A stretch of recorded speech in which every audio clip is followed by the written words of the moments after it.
Assalamualaikum warahmatullahi wabarakatuh. Selamat datang di channel Muhammad Samsudin. Di kesempatan kali ini, saya akan bercerita arwah jenazah yang hilang. Sebelum masuk ke ceritanya, jangan lupa subscribe dulu ke channel ini. Selamat mendengarkan. Ayah, ibu, aku ke kamar dulu ya, mau istirahat. Pamit Arumi. Malam itu kegiatan makan malam bersama di rumah tersebut baru saja selesai.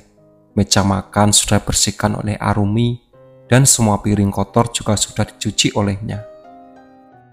Bisumi hanya bekerja sampai sore hari, jadi sisa pekerjaan rumah jelas harus dikerjakan oleh Irma atau Arumi yang telah kembali ditinggal rumah itu.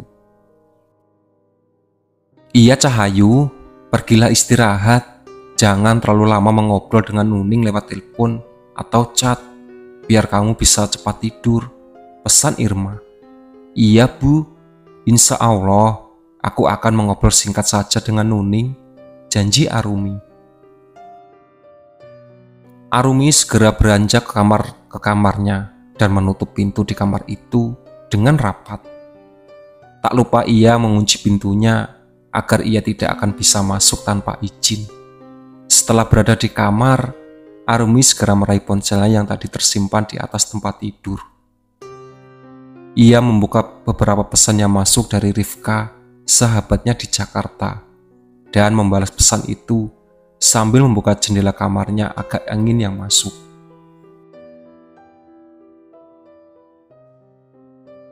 Arumi sama sekali tidak memperhatikan keadaan di luar rumah yang sudah sangat sepi. Wanita itu benar-benar hanya fokus pada ponselnya, lalu kembali beranjak menuju tempat tidur. Setelah membalas semua pesan yang masuk, Arumi pun segera menelpon Nuning karena ingin mengajak ngobrol seperti biasa.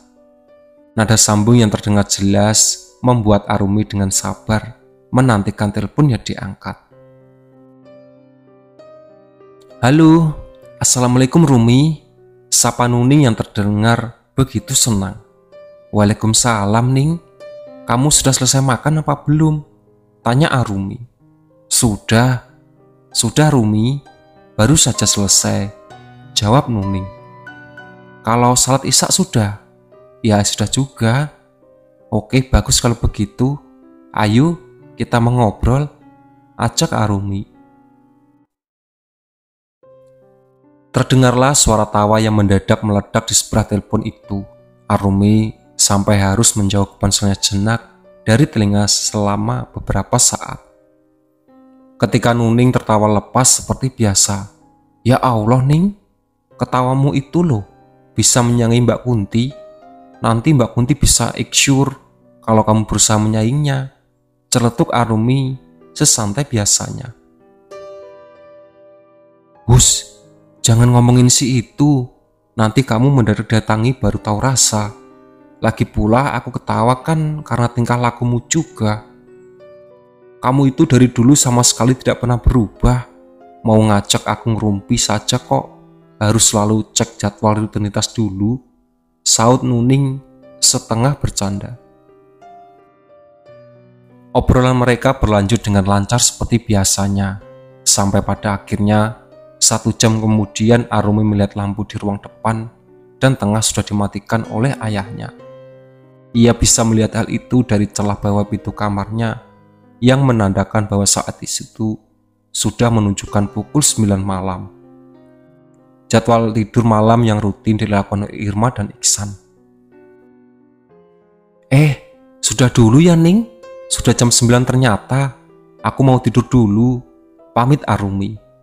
Iya Rumi, aku juga mau tidur. Sudah terasa berat mataku ini.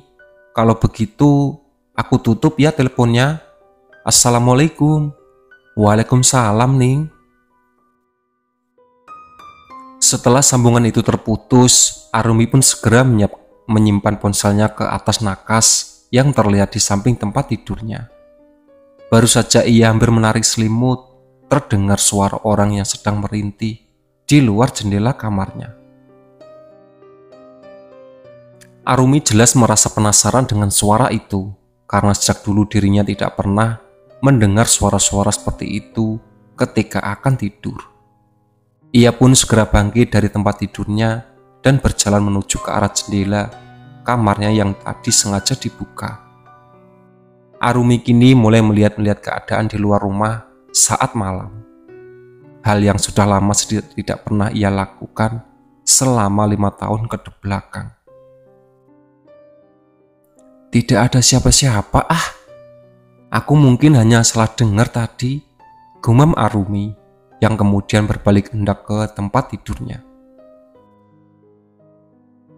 Langkah Arumi pun seketika berhenti kembali dan wanita itu kemudian berbalik menatap ke arah jendela yang baru saja akan ditinggalnya.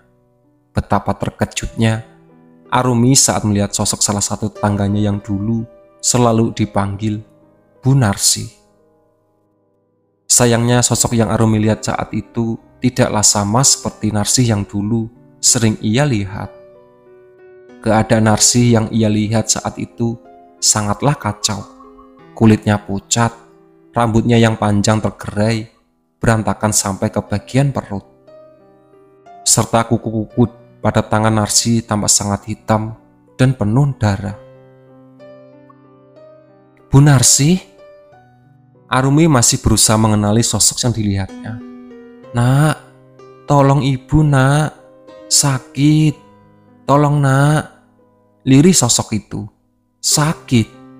Bu Narsi sakit. Lalu kenapa keluar malam-malam begini jika memang sedang ibu sakit? Tanya Arumi. Sosok itu tidak menjawab pertanyaan Arumi. Sesaat kemudian, ketika Arumi tak sengaja berkedip, sosok Narsi pun mendadak hilang begitu saja dari hadapannya, membuat Arumi sadar bahwa yang baru saja ia tatap dan bicara dengan bukanlah manusia.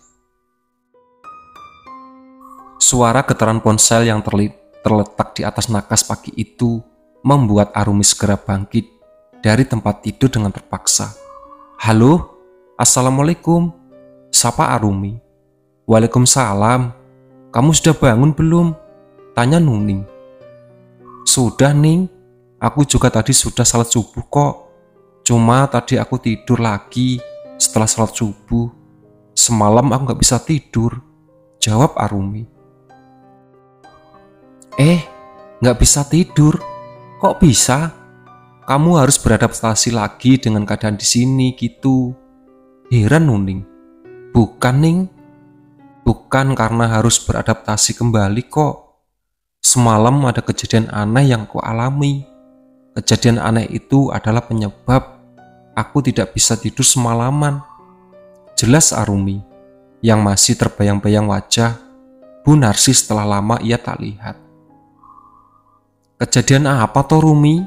Kamu tuh suka mengada-ngada Kita pergi yuk, kita jalan-jalan sekalian ke pasar beli jajan, ajak Nuning. Beli jajan pasar kok sekalian jalan-jalan Ning? Apa tidak bisa beli jajan di pasarnya di Gerobokan saja? Bujuk Arumi. Duh, ini tuh bukan hari pasaran Rumi. Pasar Gerobokan hanya buka saat Selasa Kliwon atau Pahing. Jangan mendadak pikun deh, omel Nining. Arumi pun segera bangkit dari tempat tidurnya untuk meraih handuk dari ia menyimpannya. Ya sudah, aku mandi dulu, balas Arumi benar-benar masih mengantuk. Jangan lama-lama mandinya. Ingat, kamu itu bukan calon istrinya Jaka Tarub. Jadi mandi bebek saja biar cepat, saran Nuning dengan sengaja. Iya, aku ini memang bukan calon istrinya Jaka Tarub, tapi bukan berarti aku ini bukan bidadari. Jadi aku mau luruan dulu berendam air hangat dulu, baru setelah itu mandi dan nemuin kamu. Paham kan? Gerutuku Arumi mengeluarkan hobinya yang biasa. Nuning jelas hanya bisa tertawa terbahak-bahak di seberang telepon sana. Setelah sukses membuat Arumi naik darah, dan ketika sambungan telepon itu akhirnya terputus, tatapan Arumi kembali terarah pada jendela kamarnya yang masih terbuka, tempat ia melihat sosok Narsis semalam. Kemana perginya arwah Bu Narsis semalam ya? Kok cepat sekali dia menghilang dari depan jendela kamarku? Batin Arumi. Itulah sahabat cerita dari arwah jenazah yang hilang. Ditunggu part selanjutnya.